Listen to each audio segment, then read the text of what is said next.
We often look at digital wealth as a finished surface, ignoring the high-friction mechanics grinding away just out of sight. By 2026, passive income has become the primary buzzword of the digital economy. It promises a set-it-and-forget-it lifestyle, where revenue is detached from ongoing effort. Data from the 2026 Side Hustle Census challenges that premise. For individuals earning 50,000 rupees a month, 81% are spending 10 to 20 hours every week maintaining those passive streams. This time is spent on manual, active tasks, managing rental logistics, recording updates for digital courses, or constantly retuning ad spend for dropshipping storefronts.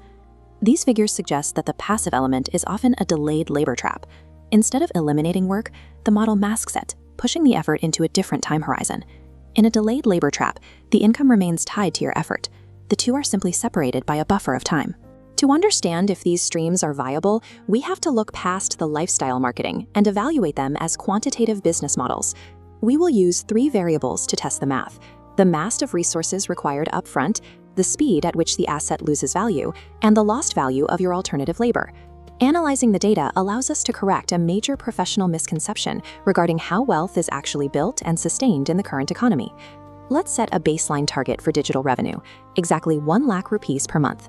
Reaching this requires a specific front-loaded labor ratio, the total mass of resources you must deploy before the first rupee of yield is generated. To generate a 1 lakh monthly yield at an 8% return, you need 1.5 crores in capital. Without it, you substitute roughly 2,000 hours of unpaid sweat equity, building a brand, product, or portfolio entirely at your own upfront risk. Digital assets are not a shortcut to wealth. They are a high-risk front-loading of labor designed to mimic the yield of massive institutional capital. The 2026 digital landscape makes sustaining that yield more difficult. AI now generates millions of competing digital products every single day. This hypersaturation attacks the foundation of this set-it-and-forget-it model.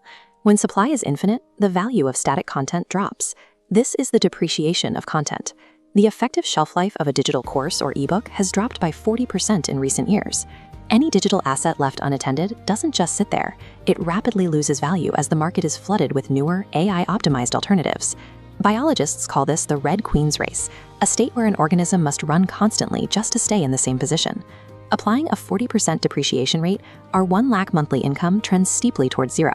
The maintenance hours reported are the mechanical force required to counteract this decay. You work 20 hours a week just to keep the income line stationary, preventing yield from disappearing. This is the opposite of passive income. It is a demanding, low-paying part-time job. The data shows that passive yields are actually active maintenance loops. Continuous labor is required just to offset the market's natural decay. This leads to the most critical mathematical factor, opportunity cost. Every hour spent maintaining and depreciating side hustle is an hour not spent on higher value activities. The 2026 data shows that 65% of professionals actually lower their lifetime financial trajectory by focusing on side hustles. Their effective hourly rate is significantly higher when they focus on their primary career. The ROI shifts when you take those same 2,000 hours and use them to acquire specialized, rare skills within your main profession. Career upskilling compounds in value over time. While a side hustle fights depreciation, a specialized skill set increases in value as you become harder to replace. For most knowledge workers, deep career specialization objectively outperforms the mathematical ceiling of a digital side hustle. The idea of a high-yield income without ongoing labor or upfront risk contradicts the basic laws of market equilibrium. If a truly passive, risk-free stream existed, everyone would do it, and the resulting competition would immediately drive the yield to zero. To build long-term wealth, we have to stop looking for economic miracles. Instead, we should focus on scalable systems. This moves the focus away from avoiding work and towards strategically concentrating it. Success requires accepting that there are no loopholes, only systems where the ratio of your labor to your output becomes more efficient over time. A true scalable system combines massive upfront risk with structured maintenance. These are the necessary inputs for a stable, long-term yield. We must treat these streams as serious businesses with balance sheets, rather than hobbies used to escape professional growth. Before starting a new venture, measure it against your opportunity cost. Ask if that labor would be better spent becoming undeniably rare in your core field. The concept of passive income is a marketing myth, but engineering a system through calculated risk and structured strategic maintenance is the actual mathematical formula for true wealth.